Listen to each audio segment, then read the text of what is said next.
폐결핵을 정리하시면, 폐결핵은 여기 내용만 아시면 충분하고도 넘치십니다. 이것만 아셔도 전혀 부족함이 없다. 원인균, 그 다음에 나타나는 병태, 그죠? 그 용어들, 그 엑스레이 상에 나타나는 그런 용어들 우리가 뭐라고 하는지 1차 결핵에서 2차 결핵에서 부르는 이름, 그 다음에 국소 증상, 정신 증상. 저것도 중요하죠. 기침이 처음에는 드라이 했다가 나중에는 농성이니까 당연히 뭐겠어요? 뭔가 가래에 섞여 나오는 거죠. 그죠? 가래가 나오는 그런 기침이다. 객혈, 이제 이 심한 기침으로 모세혈관이 터져서 객혈 나온다. 증상, 이런 증상들, 폐결핵을 의미하는 특징적인 증상들. 자, 이런 용어 여기서만 나오잖아요. 오후미열, 그죠? 야간 식은땀. 그런 내용들이 기침이랑 같이 연관된다 그러면 폐결핵이구나. 이런 증상들에서 우리가 질환을 뽑아낼 수도 있어야 되겠다. 자, 폐결핵 중에서 뭐 기본 원인 이런 거는 이제 너무 쉬운 거니까 자, 전신 증상으로 넘어가고, 특징적인 요런 오후 미열이라든가 야간 식은땀이라든가 체중 감소라든가 이런 증상들이 제시가 된다 그러면 폐결핵과 관련해서 우리가 이해를 해 보실 수 있어야 되겠습니다. 2교시 4번 문제였고요. 그래서 이거는 이제 가와사키병에서 청킹만 알고 있으면 어느 정도 잘 쓰셨을 것 같아요. 그래서 청킹이 뭐였죠? 넷째 양막딸, 막내딸, 우리 양딸 경림이가 손 발발 떨면서 뭐 우는나요? 저도 네. 그래서 보시면 이제 눈 같은 경우 여기서는 근데 특징이 환홍이 없어요. 보세요. 눈에도 결막충혈에도 환홍이 없어요. 그 다음에 또 있죠. 비환홍성, 경부림프절 비대. 그래서 환홍이 없다는 걸 일단 기억을 하고, 열은 5일 이상 계속된다. 고열이 38.9도니까 굉장히 높죠. 고열이 지속되고 눈에는 결막 충혈이 있는데 양측성으로 오고 환홍이 없다. 그리고 입은 딸기여 있었죠. 양막딸, 결막 충혈 다음에 딸기여. 딸기여를 이제 떠올리시면서 빨개졌잖아요. 그래서 구강 점막도 발적이 있고 입술도 홍조가 있고 입술이 마른 거 막 그런 그림을 상상하시면 되죠. 혓바닥 내밀고 있는데 딸기여에다가 구강 점막도 발적이 돼 있고 입술은 홍조와 균열이 있다. 이렇게. 그리고 목은 경림이죠. 경림이. 그래서 경부 림프절이 비대가 촉진이 된다. 그리고 손발은 이제 손발발에서 손발은 경성부종 그래갖고 좀 딱딱해요. 부종이 있는데 만져보면 땡땡한 부종이 있잖아요. 그런 물렁물렁한 게 아니라 경성부종이 있다. 그리고 홍조 이런 것들이 빨갛게 보이는 게 보이고, 이제 그 아급성기, 그러니까 급성기가 지나고 나면 껍데기가 막 뺏겨지는 것이죠. 그래서 막양낙설이라고 하는 그런 증상들이 보여진다. 그리고 부종형 발진 해갖고 발발할 때까지 손발발. 예, 여기 있네요. 네 번째 막달 경림이 손발발 오열했다. 그래서 오일열. 그래서 요거랑 연결해서 하나하나. 근데 청킹만 딱 외우시면 그 정확히 앞에 쓸 수가 없으니까 청킹을 외우시되 그 앞에 내용은 같이 이렇게 연상하시면서 하시면 되겠습니다. 그리고 치료를 하지 않으면 한 20% 정도에서는 관상동맥류가 나타난다. 좀 심각한 합병증이라고 봐야 되겠죠. 관상동맥류, 그다음에 소화기 뭐 이렇게. 그리고 특징적으로 피부에 이제 BCG 접종 부위가 발적이 오고 가피가 형성된다고 해요. 그쪽이 부으면서 껍데기가 생긴다는 것이죠. 안면신경 마비도 올 수 있다. 것들이 있습니다. 기출로는 똑같이 이렇게 가와사키병 증상이 나왔어요. 그래서 뭐가 틀렸는지 선생님들도 한 번씩 찾아보시면 좋겠습니다. 수유모의 경우에는 어때요? 프로락틴의 상승으로 FSH가 반응하지 않아 배란이 억제되죠. 일정 기간 자연적 피임 상태가 되지만 월경 시작 전이라도 배란이 가능해서 성생활 재개와 함께 피임을 고려해야 한다. 에스트로겐이 포함된 피임약은 피하고 모유 공급에 영향이 없는 프로게스테론 함유 피임약을 권장한다. 모유 수유 중 임신이 되어도 조산의 위험성이 없으면 계속 모유수유를 지속할 수 있다. 이게 그대로 이제 강론소의 표현입니다. 다음은 유즙 분비와 관련된 글이다. 빈칸에 해당하는 호르몬의 명칭을 완성하시오. 임신 동안 에스트로겐과 프로게스테론은 수유를 준비한다.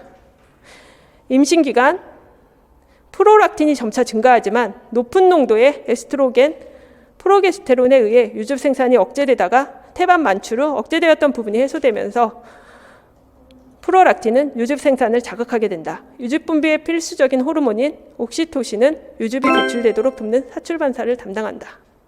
뭐 읽어두면 좋겠죠, 이런 거. 현재 3개월 영아를 키우고 있다. 완모 중이라 피임 안 해도 되겠죠? 그렇지. 완모를 한다면 최소 6개월은 피임이 유지된다.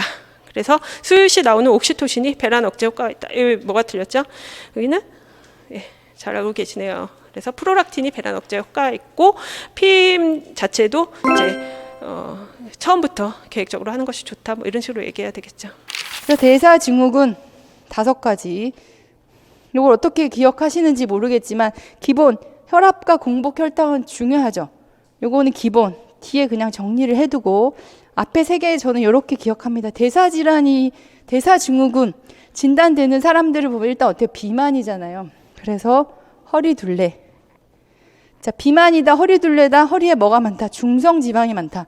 중성 지방이 많다는 것은 뭐가 적다? 고밀도 지단백, 고밀도 콜레스테롤이 좋다. 요 세 개가 대사증후군 진단하는 기본. 그 다음에 혈압과 공복 혈당은 당연히 따라가는 거. 자, 혈당에서도 중요한 건 공복 혈당이잖아요. 식후 혈당보다. 그죠? 정확하게 혈당보다 공복 혈당 쓰셔야지 더 점수 정확하게 가져가실 수 있고. 자, 대사증후군은 제가 뒤쪽에 다음 파트죠. 미리 한번 이제 공부 더 하시라고. 또 문제를 그 순환계 쪽에서 냈기 때문에 또 좀 정확히 공부하시기를 바라고. 자, 대사증후군과 연결해서 보려야 할 대표적인 질환은 당뇨병이에요. 당뇨병.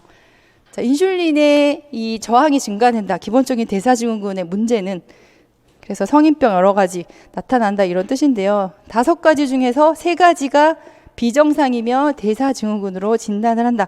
각각의 기준들은 정리하시면 다음에 문제 푸실 때 조금 더 도움이 되실 겁니다. 제가 힌트 하나 드리는 거고. 이렇게 해서 대사증후군, 허리둘레, 중성지방, 고밀도 콜레스테롤, 공복혈당, 혈압 요 5가지 기준으로 진단 내린다. 5가지 중에 3가지가 문제가 있을 때. 일단 대사증후군이라는 얘기가 나왔잖아요. 대사증후군. 그래서 결과지, 대사증후군 하면 일단 5개 항목 우리가 이 검사 결과지에서 확인을 해봐야겠다. 그죠? 첫 번째, 혈압, 복부둘레, 공복혈당, 중성지방, 그 다음 뭐였죠? 콜레스테롤 중에도 고밀도, 그죠? 고밀도만 제시하고 있잖아요. 여기서는. 저밀도를 아예 보여주질 않고 있어요. 근데 답을 저밀도로 쓰신 선생님들이 또 이제 보이시겠죠? 이렇게 해서 5가지 일단 찾아보고 그 중에서 이 사람이 대사증후군 진단이 되었으니 그 기준을 초과하는 기준들을 찾아내면 되는 거죠. 그래서 보세요. 혈압은 고혈압은 아닌 거예요. 기준에서. 그래서 여기서 혈압을 답으로 포함하시면 안 되는 거죠. 그래서 나머지 4개 항목만 답안이 되는 거. 그래서 항상 정확한 답을 쓰는 열쇠는 작성 방법에서 시작되고요. 그 다음에 문제 분석으로 들어가셔야 됩니다.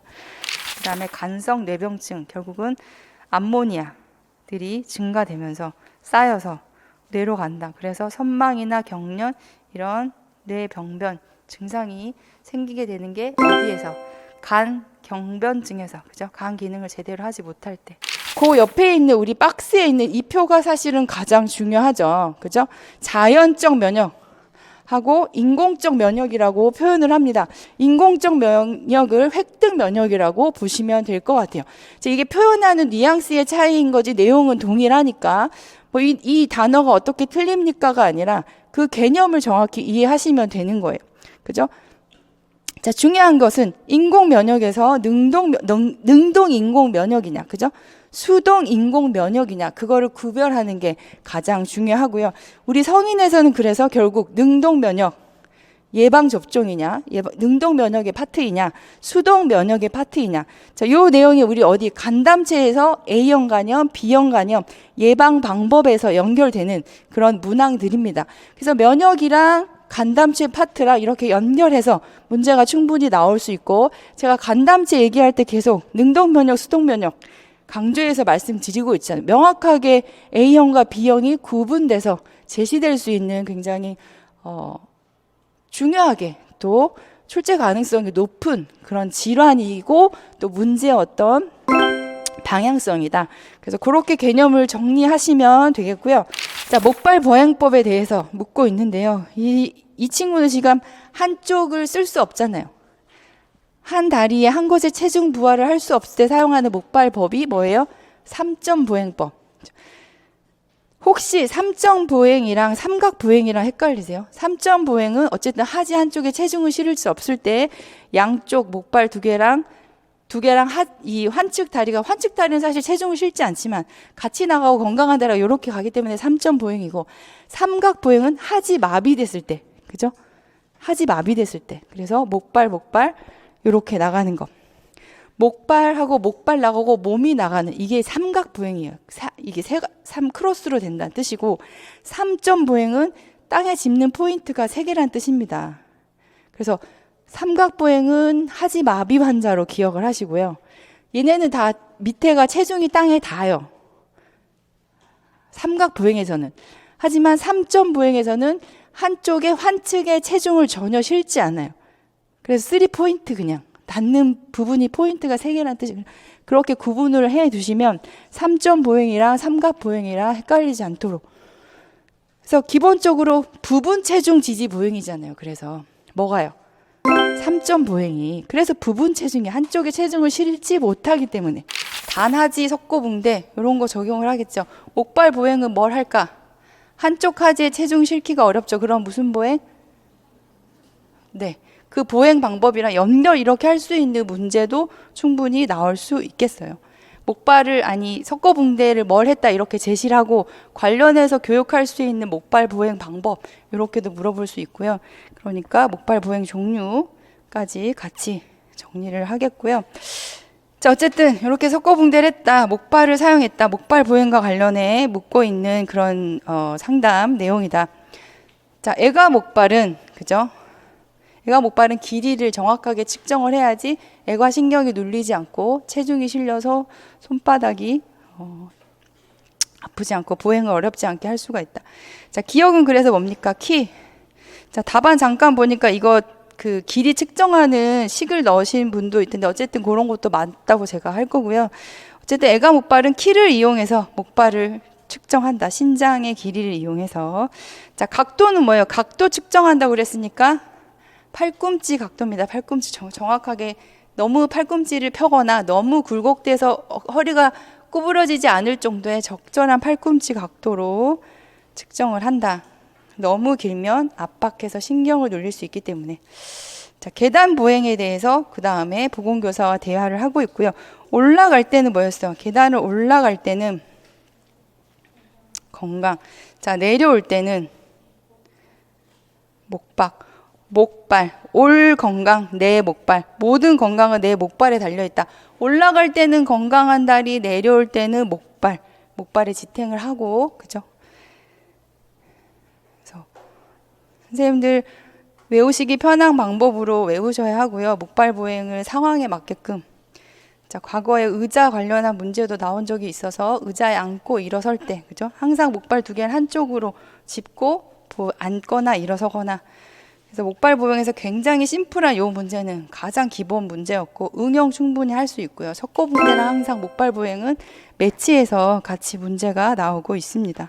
경추 손상이 의심된다 그러면 두부 고정해주는 뭔가를 적용을 해줘야 되겠고, 척추 손상이 의심된다 그러면 안 움직이는 게 1원칙이지만 환자를 이송해야 된다 그러면 통나무 굴리기 방법으로 최대한 척추 손상을 더 손상하지 않는 방법으로 합니다. 세 번째, 유아기의 심리적 특징. 이것도 이제 한번 다시 보시기 바랍니다. 이것도 청킹으로 저희가 유아기 때 프로이드의 이제 학문기에 해당하잖아요. 그러면서 배변 훈련을 하면서 우리가 같이 이거 특징으로 거분의 양을 보고 엄마가 퇴했다 뭐 이렇게 했는데 뭔가요? 거절증, 분노발작, 의식주의적 행동, 양가 감정, 퇴행까지 해서 다시 한번 떠올려 보시고요.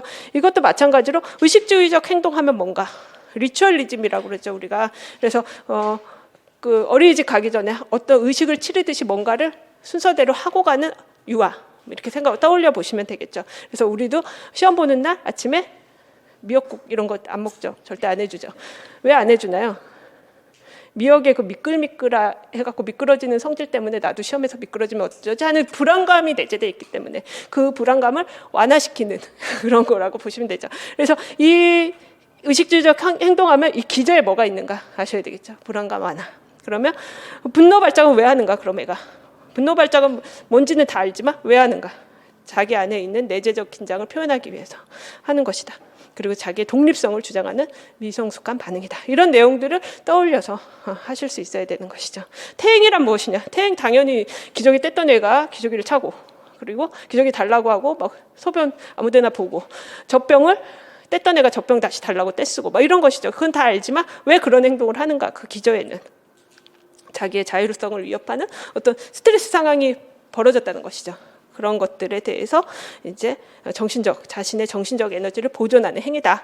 뭐 이런 것들에 대해서 선생님들이 어느 정도는 이제 기술을 하실 수 있어야 되겠죠. 보시면요, 태반 유착증후군이라는 이름을 또 붙여서 얘기를 하는데요. 이거는 이제 조금 전에 문제에서 나왔던 유착태반인 같은 경우에는 태반 육모가 자궁 근층에 이렇게 붙어 있는 거고요. 근층에. 그리고 감입태반은 태반 육모가 자궁 근층을 완전 침입한 거고요. 그리고 침투 태반은 자궁 근층을 천공시켜 버린 것이죠. 이렇게 완전히 유착되거나 감입되거나 침투돼 갖고 이런 경우에는 그 정도에 따라 다르지만 아예 아기 분만을 하면서 자궁을 제거하는 경우들이 많죠. 왜냐하면 이게 출혈도 되게 심해지고 문제가 되기 때문에. 그래서 치료 부분을 보면 유착 부위가 크면은 분만 후에 바로 자궁 절제술을 실시하기도 하고, 더 심한 경우 감입이나 침투 태반 시에는 심한 출혈이 있을 수 있기 때문에 태반이 자궁에 부착된 상태로 자궁 절제술을, 태반이 아직 다 떨어졌다, 분만 3기가 지나지 않았는데 그대로 다 자궁 절제를 해버리는 것이죠. 그런 경우도 있다 라고 되어 있습니다. 이게 제왕절개 분만이 증가되면서 굉장히 증가가 많이 돼 있다고 해요. 예. 아무래도 그 반응 같은 것들이 있고 이러니까 근층으로 자꾸 이렇게 태반이 붙을 때 너무 과하게 침투해서 붙는다든지 이런 것들이 나타나게 되는 것이죠. 태반이 자궁벽에 비정상적으로 단단히 붙어 있는 것을 유착태반 라고 한다. 그리고 침범의 정도에 따라 육모가 자궁 근처에 유착된 게 그냥 유착 태반입니다. 똑같이. 그리고 육모가 자궁 근층에 파고든 것이 감입 태반. 근층까지 막 파고 들어간 게 감입 태반. 그리고 자궁 근층을 아예 뚫고 장막계까지 도달한 것이 첨입 태반이라고 합니다. 45번. 자궁이 뒤집혀 자궁 바닥이 자궁강으로 내려온 것을 자궁 내번증. 이라고 하고, 1차적 증상은 출혈이 심하고 그로 인해서 저혈량성 쇼크가 오는 것이다.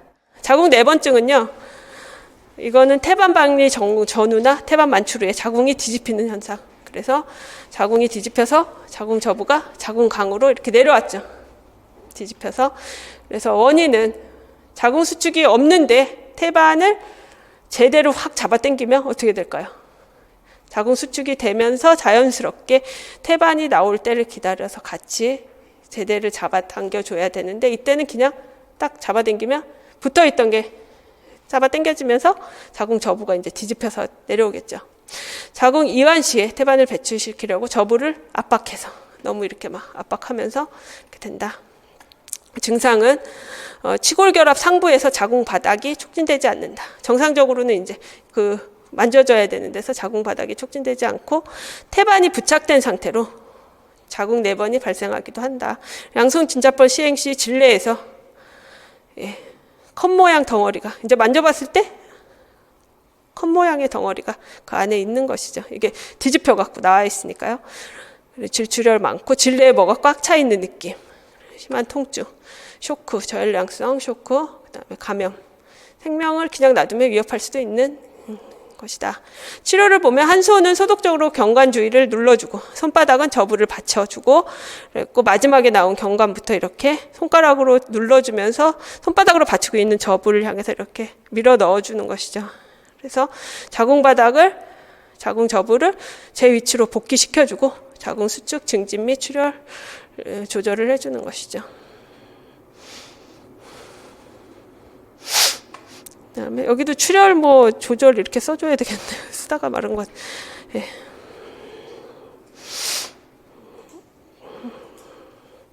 그리고 약물을 투여해준다. 그래서 터부탈린, 항산 마그네슘. 얘는 이제 자궁 이완시켜주는 아이들이죠. 그래서 제 위치로 이제 복귀시켜주기 위해서는 자궁이 이완된 상태에서 복귀를 시켜주고, 그리고 나면 이완제를 중지하고 자궁 수축제를 줘서 이제 자궁 수축을 제대로 일어나게 해줘야 된다. 항생제 투여해준다. 예방해줘야 되겠다. 태반 만출 너무 서둘러서 하지 말고, 불필요한 힘으로 너무 세게 자궁 바닥 압박하지 말고, 예. 탯줄 견인도 태방이 완전히 박리된 이후에 시행을 해라. 출산력. 예, 이거는 예. 저희 청킹처럼 했죠. 임만 조유연, 임만 사는 내 친구 조유연. 그래서 잘 쓰셨을 거예요. 다 쓰셨더라고요. 이거는. 그래서 넘어가면 되고요. 임신 출산력을 이제 하라고 그랬는데, 문제에서는 아마 이게 4, 2, 1, 1, 3 이렇게 나와 있을 거예요. 선생님들이 푸신 문제는. 근데 여기는 제가 5라고 고쳐놓은 이유가 임신력에는 현재 임신도 들어가거든요. 그래갖고 이 현재 임신까지 치게 되면 5라고 했어야지 정확하게 맞아요. 그래갖고 이거를 이제 오류로 찾아내신 선생님이 있으면 제가 커피 쿠폰을 쏘도록 하겠습니다. 그래서 예, 보통 그냥 임신 출산력만 이렇게 쓰셨으면 예, 뭐 그래도 맞는 거지만, 정확하게 하자면 요 오류를 골라내셨으면 참 정확히 알고 계신 거죠. 왜냐? 임신력에 뭐가 들어간다? 현재 임신까지 들어간다. 그래서 선생님들 반드시 또 그 부분 기억하시라고, 제가 의도는 아니었지만 어쨌거나 이렇게 되어 있습니다. 그리고 예. 그래서 요거 보시면 미출친 기억의 표기가 나타내는 임신 출산력 하면 총 임신 4회, 그리고 만삭분만 2회, 조산 1회, 유산 1회, 생존하는 3명이다. 이렇게 쓰셨으면 되죠. 그리고 쌍둥이 같은 경우에는 생존하는 하나 더 플러스 되지만 나머지는 전부 예, 한 번으로 친다. 뭐 이런 것들. 그리고 아까 말씀드린 현재 임신도 이제 들어간다. 임신 처음에 그래서 여기 5라고 이제 제가 고쳐놓은 이유가 그것이다. 그래서 다시 한번 확인해 보시면 되고요. 다음은 출산 휴가 중인 수학교사와 이제 SNS 내용이다. 해서 나와 있습니다. 이것도 이제 양수에 대해서 전체적으로 한번 정리를 해볼까 해서 문제를 이렇게 냈고요. 미출친 기억의 계산 방법을 설명하고 정상치를 제시해라 그랬습니다. 선생님 병원 검진에서 양수지수가 10cm이라는 말을 들었어요. 정상인가요? 하고 물어봤거든요. 우리가 정상은 이제 얼마였죠? 양수지수 5에서 24. 5에서 24. 어떤 책에는 20이라고 나온 책도 있긴 있는데요. 5에서 24로 알아두시면 될 것 같아요. 이거 산부인과 학회책을 봐도 24라고 나와 있더라고요. 그래서 5에서 24.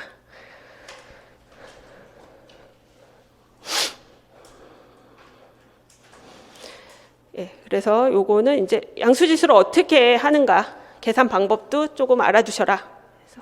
거든요. 밑에 그림을 보시면 이해가 잘 되죠.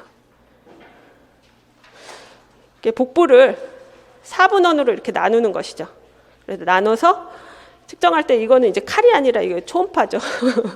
초음파로 이렇게 했을 때 여기 길이를 여기를 이제 재는 것이죠. 여기 이거 안 나오네.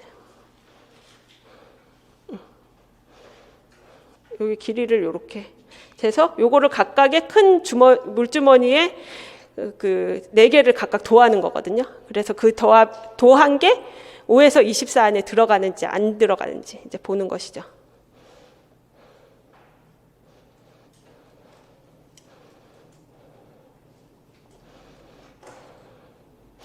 그래서 그걸 이제 설명을 하신다. 그러면 모체의 재화 주변을 4등분으로 해서 가장 큰 양수 주머니의 수직선을 측정해서 각각을 합하여 계산한다. 정상치는 5에서 24다. 양수지수는 뭐 그러면 정확히 방법을 이렇게 알고 계시면 되고요. 밑줄 친 니은을 3가지 이상 기술해라 그랬습니다. 니은이 뭐죠? 양수는 이제 선생님이 막 많이 알고 계시죠. 수학 선생님이 양수는 태아 활동을 자유롭게 해서 성장 발육을 돕고 체온 유지도 해주고 아기는 양수를 마시고 양수의 소변도 본다고 하던데요. 하니까 예 맞아요. 그게 이제 임신 중에 그 기능이었죠, 양수에. 그리고 양수는 분만할 때도 중요한 역할을 합니다. 어떤 역할을 하나요? 분만할 때. 이게 강한 압력을 방지해주는 역할. 자궁 수축이라든지 이런 것들이 있을 때 그걸 온몸으로 아이가 다 받으면 이제 위험할 수 있겠죠. 그래서 압력을 방지해주고 산도를 통과할 때 이제 양수가 하나의 윤활유처럼 돼서 원활하게 해주는 역할을 해주고 그다음에 태포 아시죠? 질 쪽으로 이렇게 물주머니 내려온 거 선진부 밑으로 그 태포가 자궁을 개대시켜주는 역할을 하거든요. 밀어주면서 자궁을 개대시켜주고 또 그 압력으로 양수가 이제 존재하면서 자궁 내에서 그 압력으로 인해서 자궁이 일찍 박리되는 것. 태반 조기 박리 방지해주는 역할을 합니다. 그러니까 아이가 나오고 나서 태반이 박리돼야 되죠. 근데 아이가 나오기 전에 완출되기 전에 태반이 박리되는 것을 태반 조기 박리라고 그러죠. 그래서 그거를 방지해주는 역할을 해준다. 그래서 알고 계시면 되고요. 밑줄 친 디귿의 증상과 위험성을 설명해라. 디귿은 이제 양수량이 적은 것, 또 양수량이 많은 것, 이제 각각을 이제 물어봤는데요. 그래서 양수량이 적은 것, 증상 뭔가요? 아까 말씀드린 대로 임신 주수에 비해서 자궁 크기가 작다. 또 태아 부분을 벽복에서 이제 만졌을 때 아무래도 이게 빵빵하게 물이 안 차 있기 때문에 만지기 쉽다. 이런 것들이 있었고요. 그 다음에 위험성은 뭔가요? 그러면 양수량이 지금 걔가 해주는 역할이 뭐라고 그랬죠? 이렇게 에어백 같은 역할을 해주는데 그게 없어서 빠졌다. 그러면은 그걸로 인해서 제대 압박이라든지 아이가 이제 압박받는 것들이 있겠죠. 그래서 태아 질식 그런 것들. 리을은 이제 양수량이 많은 것도 문제가 된다 그랬거든요. 그래서 여기서는 모체의 상태하고 태아 측 원인을 설명해라 그랬습니다. 원인이 되는 이제 모체의 상태는 뭔가요? 이제 당뇨병, 그리고 자간전증, 우련성 침부전증 이런 것들. 그리고 태아 측 원인으로는 가장 이제 큰 게 위장계통, 식도 이런 것들이 폐쇄됐을 때 양수량이 이제 많아진다. 꿀떡꿀떡 이제 삼키고 이제 순환을 해야 되는데 삼키는 것이 없는 것이죠. 그래서 양수량이 많아진다. 반대로 비뇨기계 뭐 이쪽에 문제가 있으면 양수 과소하고 연관이 있다 해서 반드시 기억하라고 그랬죠. 그래서 이거를 좀 쓰셨으면 되겠습니다.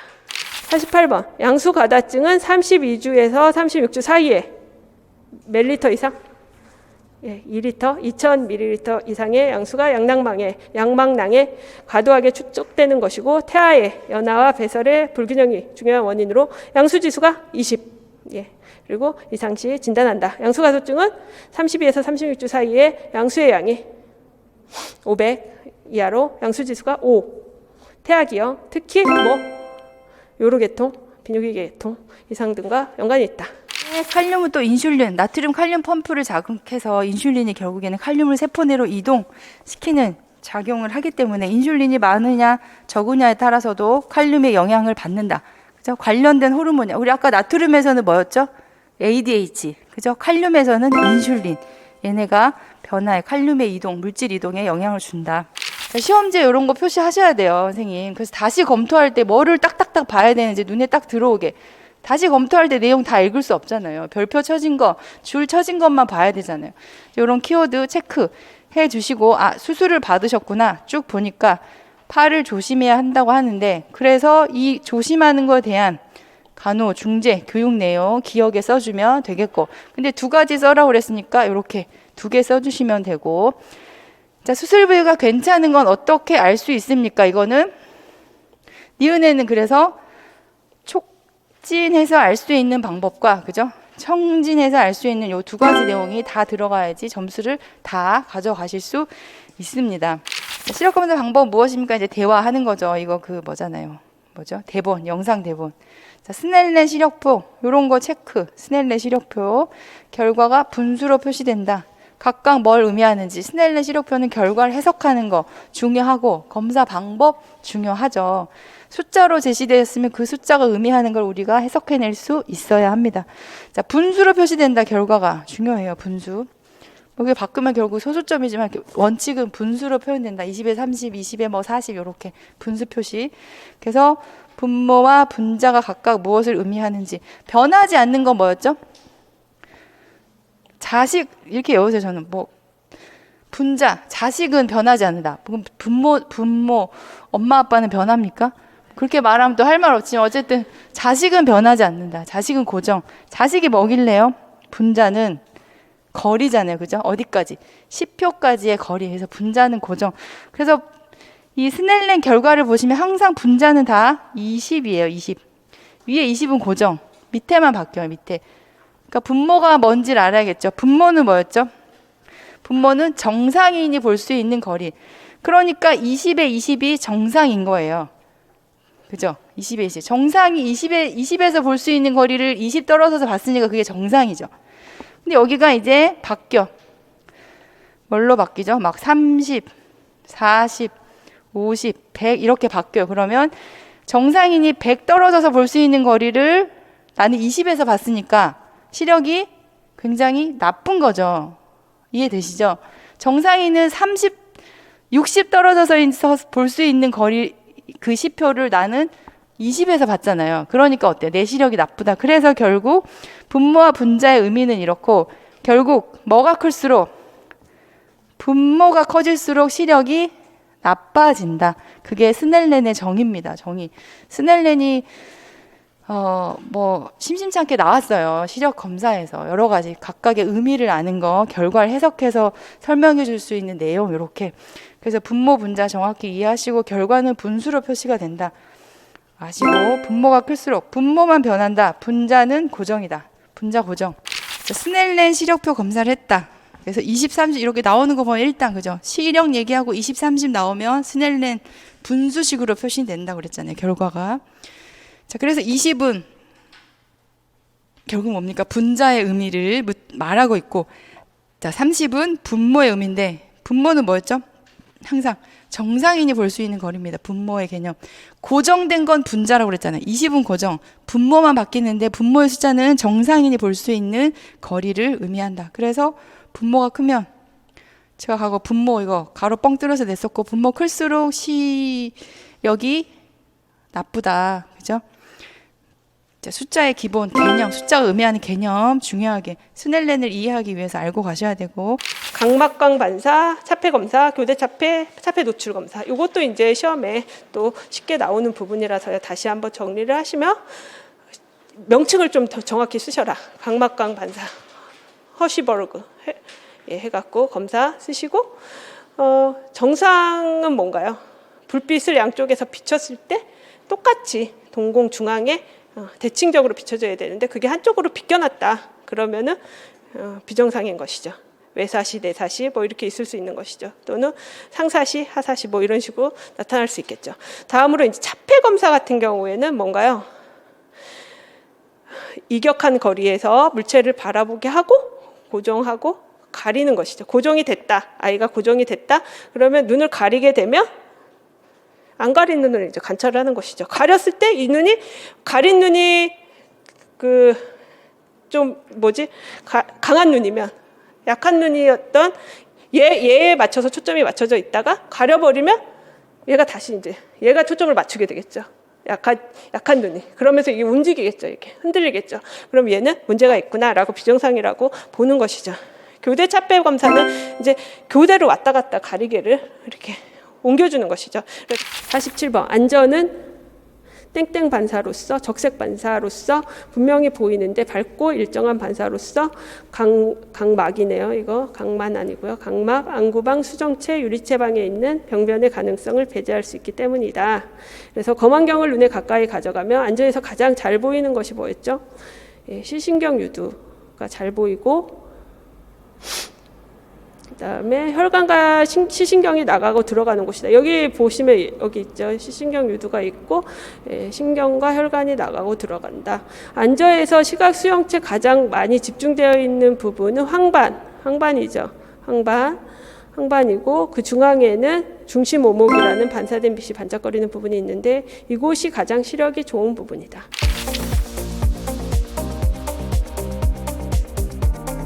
직업 재활 급여를 제대로 아는 경우가 잘 없어요. 그래서 이 급여는 좀 알아두시는 게 좋겠다. 자, 그래서 산재보상보험법은 방금 앞에 산업안전보건법하고 연결해서 이렇게 급여가 어떤 급여들이 지급될 수 있는가까지만 좀 보시면 좋겠습니다. 자, 기지개 한번 피시고요. 자, 그래서 지금 말씀드렸던 산업안전보건법, 산업재해보상보험법까지 연결되어지는 그 흐름들을 잘 생각해 보시면 지역보건법, 국민건강증진법, 그리고 산업안전보건, 산재보상보험법까지 선생님들 지금 법의 가장 핵심적인 내용들을 훑으면서 왔어요. 근데 그렇게 보면 사실은 이 남아있는 게 딱 세 개인데 정신, 노인, 그리고 환경이에요. 정신, 노인, 환경인데 자, 정신은 지금 보시면 제목 자체가 정신건강복지법으로 법이 바뀌었어요. 그러니까 정신건강복지법이라고 하는 법으로 법명 자체가 바뀌었기 때문에 그것이 우리가 좀 어려워요. 근데 내용은 뭐냐면 정신질환의 예방치료, 정신질환의 재활복지, 권리보장과 정신건강 친화적인 환경의 조성. 여기 보면 또 환경 친화, 친화적 환경 이런 것들이 나오죠. 건강 친화, 정신건강 친화 이런 내용들이 나와요. 그래서 그 부분을 다시 한번 보시고 여기 2조에 해당되는 기본 이념은 꼭 한번 읽어보세요. 정신간호학 책에 보면 이 내용이 거의 들어가 있어요. 지역사회가 아니라 정신간호에서. 자, 답을 채점하다가 안타까운 케이스들이 많이 있었는데 나에 보면 자 한번 읽어볼게요. 아재는 합리적 행위이론을 확장해서 이 모형을 개발했다. 자, 선생님들이 공부를 하셨으면 합리적 행위이론을 확장했으니까 뭐예요? 계획적 행위이론이죠. 아젠과 PC바인이라는 사람이 합리적 행위이론을 확장해서 계획적 행위이론을 만들었다. 그러면 계획적 행위이론은 합리적 행위이론과 뭐가 다르죠? 지각된 행위 통제가 달라요. 그렇죠? 자, 그러면 문제 보세요. 나의 밑줄치 모형에 근거해서 행위를 설명하고 행위 의도의 결정 요인 3가지를 쓰시오. 그러면 행위 의도의 결정 요인 3가지에는 뭐가 들어가야 되냐면 뭐가 들어가야 돼요? 태도, 규범, 지각된 행위 통제. 맞죠? 근데 이걸 안 쓰시고 여기에서 이렇게 나눠서 쓰신 분들이 많으시더라고요. 전통적으로 중요했던 문제는 뭐냐면 제가 여기 써놨는데 보건의료 체계에 대한 문제가 한번 나왔었고 그 다음에 여기 보면 DRG에 대한 거 진료비 지불 제도에 대한 게 한 차례 출제되고 그리고 1차 보건의료에 대한 문제. 그러니까 거의 국가보건의료 체계와 관련된 문제는 제대로 출제된 적이 없어요. 그래서 그 제대로 출제된 적이 없기 때문에 그러면 지역사회 보건행정 파트에서 출제될 수 있는 문제는 현재까지 인식하기는 가장 논리적으로는 우선순위 판정 문제를 출제하는 거 말고는 출제될 게 없다라고 봐왔거든요. 그런데 또 그렇지 않죠. 그래서 이제 뭘 좀 정확히 확인해 볼 필요가 있냐면 뒤쪽에 보면 자 여기 이제 3교시 5번 문제에서 국가보건의료 체계의 구조 및 기능적인 상호관계 국가보건의료 체계의 구조 및 기능적인 상호관계에 있어서 자, 이 도식은 국가보건의료의 구조라든가 기능적인 상호관계를 얘기할 때 보건의료 자원의 개발, 자원의 조직적인 배치, 그 다음 서비스의 제공, 그것을 하기 위해서 경제적인 지원과 관리가 필요하다. 이게 국가보건의료 체계의 5가지의 요소잖아요. 뭐예요? 포괄수가제. 이 2가지가 가장 대표적이고 전형적입니다. 그래서 요거 2가지가 앞에서 나왔던 기출문제의 내용이었어요. 자, 사실 선생님들 지금 우리가 영역별 문제풀이를 할 때 선생님들이 그 방향성을 잡거나 이 내용들을 진행하는 것에 대해서 기대하시는 게 좀 다를 수 있는데 모든 것을 하나도 빠짐없이 쫙 다 훑어가야 되는 경우가 있고 정말 출제됐던 것들에 근거해서 중요한 파트들만 확인하고 가야 되는 그런 경우가 있는데 제가 생각할 때 효율성을 생각했을 때 후자가 훨씬 더 좋다라고 보고 그러면 지금 이런 파트 지금 3교시의 6번 문제 같은 문제를 딱 보면 진료비 지불 제도가 문제로 출제가 됐구나. 여기서 문제로 준 건 뭐죠? 답이 뭐죠? 인두제거든요. 인두제와 신포괄수가제에 있어서 그게 내용이 뭐냐, 특성이 뭐냐 그걸 쓰라는 게 문제의 핵심이에요. 그 2포인트만 알고 끝나면 되는 게 아니라 진료비 지불제도 자체에 대해서 좀 정확하게 다시 복습을 하실 필요가 있다. 뒤쪽에 있는 이 양상, 지금 주어져 있는 관찰 양상은 정확하게 뭘 묻고 있냐면 품행장애에 대한 진단을 나열시켜 놓은 겁니다. 자, 근데 품행 장애와 함께 고려돼야 되는 게 반사회적 인격 장애죠. 반사회적 인격 장애. 반사회적 인격 장애. 자, 우선 현재 주어져 있는 이 사례는 그냥 이 자체를 보면 이건 지금 품행장애에 있는 진단 기준들을 토시 하나 빼놓지 않고 그대로 가져왔기 때문에 사람에 대한 공격성, 재산 파괴, 사기, 절도, 심각한 규칙 위반, 그렇죠? 품생장애가 아니고 품행장애의 진단 기준으로 볼 수 있다. 그런데 적대적 반항장애와 뭐가 있죠? 간헐적 폭발장애, 또 파괴적 기분조절 곤란장애, 우리 앞에서 우울장애 안에 포함되어지는 카테고리인데, 자, 적대적 반항장애, 간헐적 폭발장애, 그리고 품행장애, 그리고 이 파괴적 기분조절 곤란장애 네 가지가 다 공통적으로 갖는 게 뭐냐면 공격성 내지는 약간 이 대상자들에 대해서 어그레시브하다, 공격적이다, 뭐 분노한다, 뭐 이런 측면들이 네 가지가 비슷하게 깔려 있기 때문에 어떤 것이 진단으로 주어져 있는지를 먼저 봐야 될 것이고, 자, 문제에서 아예 진단이 다이렉트로 이렇게 나오면 당연히 그 진단명을 알아야 문제를 풀 거 아니에요. 적대적 반항장애에서 등장하게 되는 분명히 분노, 기분이나 행동이나 그리고 어떤 사고적인 측면들, 항상 진단을 정확하게 모르시겠으면 사고, 감정, 행동 세 가지를 두고 적대적 반항장애의 사고, 감정, 행동은 어떨지, 간헐적 폭발장애에서의 사고, 감정, 행동은 어떨지, 또 앞에 다른 신체 증상 장애에 있어서의 사고, 감정, 행동은 어떨지를 한번 생각해 보시고, 거기서 기본적으로 떠오르는 게 선생님들이 가장 먼저 떠오르는 것이 그 해당 진단의 핵심적인 키워드일 가능성이 커요. 공부를 했다면, 진단에 대해서 어느 정도 봤다면. 지금도 적대적인 반항장애 안에 이미 적대적인 반항이라는 글자 안에 다 들어있잖아요. 적대성을 갖는다, 반항을 한다. 그에 따라서 결국 논쟁적이고 반항적인 보복하는 그런 행동들이 그 안에 포함되어 있다. 그 진단 기준을 기억을 하는 거죠. 여기에 이걸 가지고 기억을 하겠다, 뭐 욱과 화 이렇게 외우겠다, 이거는 별로 의미가 없어요. 카테고리를 먼저 정확하게 기억하시는 게 아직까지도 그게 유효합니다. 지금 뭐 시험이 내일이라 하더라도 당장 내일 시험장에 갔는데 적대적 반항장애 가지고 문제를 낸다. 그럼 여기 있는 사례 가지고 엮어가지고 이게 무슨 진단이 뭐냐 이렇게 물어보면서 적대적 반항장애를 쓰라고 하던가, 아니면 적대적 반항장애의 세 가지의 대표적인 특징적인 카테고리가 뭔지를 구분해서 쓰도록 하거나, 그 둘 중에 하나밖에 문제를 출제할 게 없어요. 2교시 7번 문제는요, 지역사회 간호에서 출제될 수 있는 여러 가지 문제들 중에서 제가 생각건데, 이제 선생님들 이런 생각이 드실 수 있어요. 이게 우리가 법령을 보고 내용들을 나름대로 이제까지 지역사회 관련된 것들을 봤다고 하더라도 갑자기 시험장에서 특정한 법이 내가 별로 공부하지 않았던 게 튀어나오면 그게 가장 당황스럽습니다. 마지막 순간까지 그래서 어떤 법령이 출제될 것인가가 관심이 많고, 심지어 제가 작년부터 아니죠, 예전에도 그랬지만 시험 근처에 다가가면 한 1, 2주 정도 남겨놓고 진짜 질문들을 하시더라고요, 선생님들이. 교수님, 제가 공부를 다 했지만 그래도 법 중에서 뭐가 나올지 좀 찍어달라고, 어떤 법에 몇 조가 나올지. 제가 진짜 이렇게 얘기해드리고 싶더라고요. 저도 그냥 한 조항만 찍고 싶어요, 이렇게. 근데 이제 그렇게는 안 되잖아요. 그러나 노인 장기요양보험은요, 노인 장기요양보험법, 노인 장기요양보험에 관련된 법령에서는 해당 내용이 조금 유의해서 살펴볼 만한 부분이 있습니다. 왜냐하면 자, 산업재해보상보험법에서 보험급여에 대한 것, 그리고 우리가 학교안전법에서 급여에 대한 보상급여에 대한 것들이 문제로 출제가 된 거 생각해 보시면, 선생님들 이론 강의에서 제가 그런 설명 드렸는데, 자, 산재보상보험에서 나오는 보험급여와 그게 이제 문제로 출제될 때 학교 안전에 가서 동일하게 보상과 관련된 급여가 문제화됐던 걸 생각해 보면, 사실은 같은 맥락에서 이 급여로 지급되게 되는, 급여화되게 되는 노인 장기요양보험법 안에서의 급여에 대한 종류라든가 내용들을 잘 익혀두는 것은 분명히 좀 필요하다라고 봐요. 자, 근데 그렇게 가면 마지막 꼭지에 뭐라고 냈냐면, 등급 판정 기준에 있어서 장기요양 등급 1에서 5등급으로 구분한다. 장기요양 인지 지원 등급을 정의하고 장기요양급의 종류를 설명하시오. 자, 선생님들 이게 법령을 워크북 가지고 공부를 할 때도 봤지만 1에서 5등급까지만 있는 게 아니라 인정 등급이 있죠. 인지 지원 등급이 있어요. 그래서 다음 페이지에 보시면, 다음 페이지에 이제 법령이 있으니까 같이 한번 보시죠.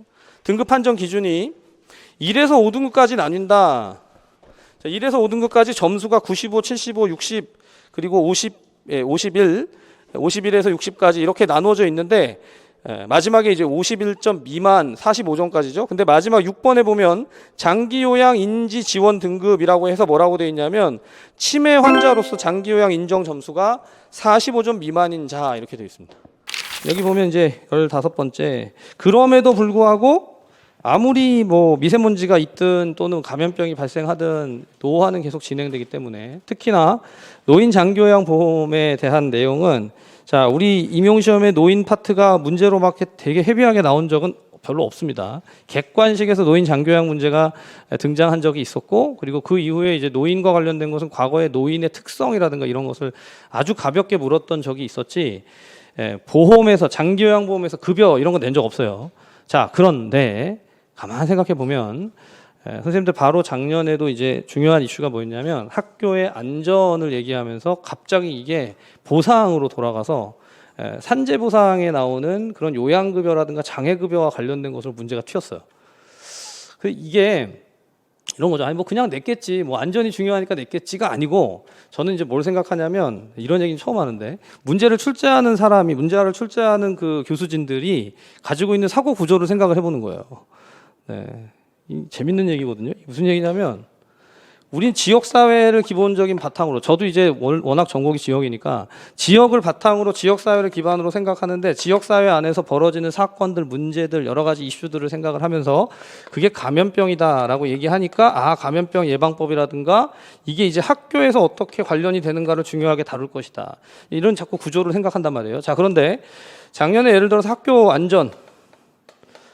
안전이 계속 중요하다라고 다루면서 학교 안전을 어디다 연결한 거냐면 산업장의 산업재해 보상 이런 내용하고 연결이 된 거다라고 보여져요.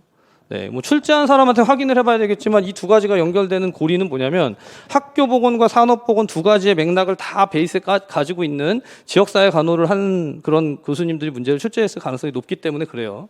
자 그렇다면 이제 문제를 출제하고 학교 안전과 산업재해 보상에 있어서 여기서의 급여를 문제로 냈어요. 이건 지나갔어요. 그런데 올해 문제를 다시 내려고 하는 사람이 그게 누구든 결국 지역의 베이스를 가지고 있으면 이제 학교 산업이 아니라 여기 나와 있는 급여라든가 보상이라든가 보험적인 제도적인 안전 그 장치 보상들을 생각을 하면서 노인에 대한 관심이 여기에 기본적으로 깔려 있거든. 노인을 전공하는 노인 문제가 지역 사회에서 가장 중요한 문제라고 보는 사람들이 되게 많아. 지역을 전공하시는 교수님들 중에. 제 아는 제 지식선에는 그래요. 그러면 노인에 대한 내용으로 왔을 때 두 가지예요, 크게. 노인의 건강 문제. 노인의 건강 문제라고 하면 노인의 건강 문제는 만성 퇴행성 질환이 다 들어가겠지. 고혈압, 당뇨, 고지혈증 뭐 이런 이제 뭐 근골격계 질환들 그런 문제들뿐만 아니라 건강 문제도 신체적인 것, 정신적인 것 이렇게 나눠질 거예요. 그래서 선생님들 제가 문제를 낼 때 노인성 우울증 이런 것을 뭐 가성 치매라든가 노인성 우울이 중요하게 다뤄질 수 있다라는 얘기를 했던 것인데 이 파트 말고 밑으로 내려와서 그럼 얘를 어떻게 중재할 것인가? 그러면 급여 내지는 보장성을 얘기하면 결국 어디로 가야 되냐면 노인 장기요양으로 가야 돼요. 그죠? 그러면 노인 장기요양에 있어서의 급여에 대한 내용을 얘기하는 게 굉장히 설득력이 있으면서 당연한 얘기가 되거든요. 근데 이게 갑자기 생긴 게 아니라 좀 됐단 말이죠. 그럼 노인 장기요양 보험에 있어서 어떤 급여가 주어지고 있느냐. 적어도 시설 재가 특별현금 급여에 대한 이런 구조, 틀은 정확하게 좀 알아두실 필요가 있겠고. 자, 그다음 2교시 9번 문제. 자, 식중독 문제인데 제가 놀란 게 지금 직강 기준으로 대부분 답을 정말 잘 쓰셨더라고요. 틀린 사람이 거의 없는 것 같아요. 제가 본 답안 중에는. 네, 그래서 선생님들 이 부분은 식중독에 대해서 식중독이 나뉘어진다. 이게 감염형이냐 독소형이냐 세균성 식중독 자체가 감염형과 독소형으로 나뉘어지고 그 각각의 차이가 무엇이고 그 안에 들어가는 감염병이 어떤 것들인지도 좀 알아두시면 좋겠고 흡연과 폐암 간의 연관성 연구에 관한 내용이다. 자, 사실 역학을 하면요, 선생님들 이제는 이 문제를 풀 때, 자, 문제에서 묻는 포인트가 뭐냐, 그래서 답이 뭐냐, 뭐 이 정도를 얘기하는 게 아니라 왜 이런 문제 낸 거지, 뭐 여기에 대한 기본적인 생각을 하셔야 되는데, 인과관계. 시작부터 끝까지 인과관계를 정확하게 보여줄 수 있느냐가 역학의 관건입니다. 자, 그래서 흡연을 하는 사람, 흡연을 하지 않는 사람, 발생 위험 요인에 노출된 사람, 노출되지 않은 사람 이렇게 이제 우리가 비교하는 것이 보통 상대 위험비를 얘기할 때 발생률을 설명하면서 위험 요인 노출된 군에서의 발생률 뭐라고 하죠? I, E. 그렇죠? 인시던스 익스포저. 그래서 노출된 군에서의 발생률과 비노출군 N이죠. non exposure. 그래서 비노출군에서의 발생률의 B 이걸 계산하면 이게 뭐죠? 예, 이게 상대 위험부 relative risk ratio 그렇죠. 그래서 최근에 이런 동향이나 상황들을 고려하면 역학 파트를 무시할 수 있을까? 이런 생각이 자꾸 들어요. 예, 그래서 이제 그렇다면 결국은 지표를 보여주거나 건강 수준을 보여주거나 상황들을 이렇게 좀 판정해 주는 것에서 정확한 계산을 요하지 않을까라고 생각이 됩니다. 그리고 제가 이제 추정을 하는 데 있어서는 가장 큰 그 근거는 당연히 최근의 기출의 경향이죠. 예, 기업 위험도가 문제로 나왔었기 때문에 그렇게 본다면 충분히 이제 오히려 거꾸로 돌아가서 원형에 해당되어지는 상대 위험이나 교차비를 내거나 또는 기업 위험 분율로 갈 수도 있을 것이다. 여기서 이제 이 진단을 한다고 하면 분류가 어떻게 되는지 분류를 하게 되면 자 앞에서 지금 의사소통의 패턴이 무슨 형이냐 그럼 그것에 따라 다른 것처럼 근로자의 건강 진단을 했을 때 그 진단의 명칭에 따라서 내용이 뭐냐 선생님 굉장히 기본적인 문제입니다. 지금 같은 경우에 여기 C1, C2, D1, D2, CN, DN 이건 이미 이런 부분이 문제로 출제가 됐죠.